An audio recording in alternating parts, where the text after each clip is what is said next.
The next function we're going to look at is the revenue function, R of Q. This gives us the total revenue from selling Q units, where Q, of course, is allowed to change or vary. But R of Q is related to the demand function that we just looked at, and here's how. If we think just in terms of common sense, the total revenue that we earn can be computed by taking the number of items that we sell and multiplying that by the price that we charge per item. Now, if we simplify these words into symbols or variables, we see then that the revenue function R of Q can be thought of as Q, quantity or units sold, multiplied by P, the price per unit. Now, given a function R of Q, the independent variable inside the parentheses is Q. So only Q variables are allowed on the right side of the equation. So Q times P doesn't make sense because P is not the variable Q that we want it to be. However, we know that the price and the quantity and demand, Q, are related to each other. And in particular, they're related via the demand function, D of Q. So what we need to remember here is that the price is actually equal to D of Q. So now what we have then is that the revenue function R of Q is equal to the variable Q multiplied by whatever the demand function is. And that's how we can generate a revenue function if we know a demand function. We're going to use that a lot in this course. It's easy to forget, so you might want to take a note of this particular formula here because we will use it quite often in this course.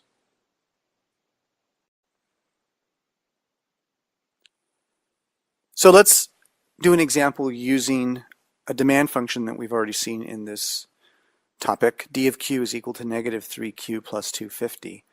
And the overall question here is to find the revenue function and to find the total revenue from selling 50 items. So all we're given here is the demand function and the number of items that we expect to sell or that we expect to be in demand. So we'll begin by creating the revenue function from the demand function. And then we'll use that revenue function to figure out what the revenue would be at a level of Q equals 50. So we'll start with the formula. R of Q, the demand function, is quantity times price. And we know that price is basically just the demand function. So P is equal to D of Q. So we substitute the expression for D of Q where we see the P. Now notice I've put parentheses around that because there's some algebra to do here, some simplification to make sure that everything gets simplified correctly. And what we do is we have to distribute the Q on the outside of the parentheses into both of the terms inside. So Q times negative 3Q gives me negative 3Q squared, and then Q times 250 gives me 250Q. So when I do this, this produces the final revenue function, which is negative 3Q squared plus 250Q. That's my revenue function. Now notice this is no longer a linear function. Since the highest power on the Q, the independent variable, is no longer 1, it's no longer linear, the highest power now is a 2, and when that's the case, we call that a quadratic function. So we no longer have a straight line, we have a curve. We'll explore that later. But first, let's answer the second part of the question, what is the total revenue from selling 50 items? To determine the revenue from selling 50 items, we're going to take the value of 50 and substitute it wherever we see Q in the revenue function. We just found that on the previous slide. So essentially all we have to do here is evaluate the revenue function at 50. So R of 50 is equal to negative 3 times 50 squared plus 250 times 50. Now the order of operations kicks in here, which tells us that when you're doing complex series of calculations, anything inside of parentheses or grouping symbols has to be done first. After that, any exponents come next, so that applies here because I have 50 to the power of 2. Next, multiplication and division, and the last things we do are addition and subtraction. So in this example, we have to do the 50 squared before we do anything else. So 50 squared is 2,500. That's the first thing that gets done, and it's separate from the 250 times the 50.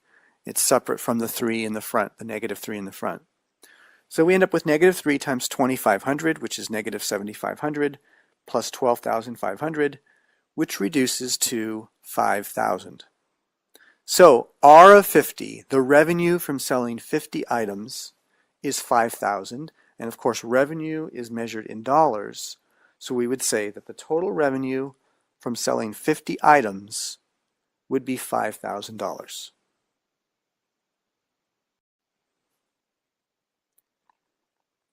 This is a picture of what that revenue function looks like on a graph. The point 50, 5,000 is the point that you see here on this particular graph. So what we're basically saying here is that if the quantity in demand is 50 items, then the total revenue that we can expect to receive will be $5,000. This is one point on the revenue curve. Notice it's not the maximum theoretical revenue that can be achieved. That takes place somewhere around a quantity of 40 units. But let's explore this picture just a little bit, because it looks different than what we've seen before. It's no longer linear. This is what we call a quadratic function, and a quadratic function when graphed is called a parabola. So this is a symmetric curve that opens downwards. The negative 3 in the front, the negative sign, tells you that it opens downwards instead of opening upwards. And in this particular situation, because it's a revenue curve, let's notice a couple of things. First of all, the curve goes through 0, 0.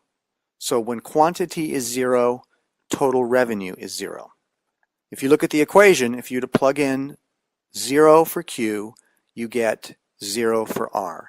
And that makes sense. In the real world, if you sell 0 items, your total revenue would be 0. So a revenue curve needs to go through the origin, through the point 0, 0. The next thing to remember about a revenue curve is related to this idea that, okay, we're this hypothetical company trying to think about producing and selling some new item out into the market, and we're trying to figure out what are the different combinations of quantities and prices that could go along with this particular product. So each point along this revenue curve, just like with the demand curve, each point represents some combination of quantity and price. And also the revenue curve tells us another piece of information, which is obviously the revenue. So for example, if I were to look at this point here, this is roughly a quantity of 22, 23 in demand, and the revenue there would be 4,000. So if the quantity in demand was 20, the total revenue there would be $4,000. That point on that curve represents some combination of quantity and price. The price you can't actually tell from this particular picture, but it's there through the demand function. And that particular combination produces a revenue of $4,000.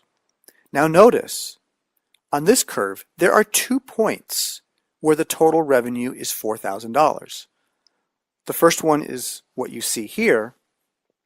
The next one is over on this side of the parabola, where your quantity and demand is roughly 60. So here you have 2 points. They both correspond to a revenue of $4,000, but they're different combinations of quantity and price. This one on the right, you're selling more items, but because you're selling more, you're charging less per item. You get $4,000 in revenue. The one before it, you're selling fewer, but you're getting more per item at that higher price. And so therefore, your revenue can still be $4,000. So 2 different points, 2 different combinations of quantity and price yielding the same revenue. So again, we need to keep in mind that this graph is really just a collection of a bunch of points, each point representing some combination of quantity and price represented from the demand function. And that information then in turn leads us to information about the revenue function. If we wanted to find the exact values, the exact points on the curve where the revenue was $4,000, there'd be a little bit of work to do. So just as we saw on the last screen, we're interested in knowing when the total revenue is $4,000. We saw that there's 2 points, one on the left and one on the right. So in this situation, if we were to try to determine those exact points, we would need to start with the revenue equation, which is something that we've already built. And then notice that what's given to us is not a quantity. We're now given a revenue. In other words, we're given the left side of this function. We're given R of Q. So R of Q is 4,000. So we put that into the left side of the equation. The right side stays as it is. And so now what we have is what we call a quadratic equation. And because it's no longer linear, we can't use the techniques of solving linear equations anymore. The general approach for solving a quadratic is to first set it equal to 0. So our first step is to subtract 4,000 from each side, set this equation equal to 0, and then solve it using one of 2 or 3 approaches. The one we're going to look at first is a graphing approach, which gives us a good estimate of the results. The other 2 approaches involve algebra, and the algebraic approaches are either through factoring or through using the quadratic formula. So most of these equations don't factor easily, so we'll rely on the quadratic formula. We'll see that in the next couple of slides here coming up. But first, let's take a look at how we might use graphing software to find these points or locate these points.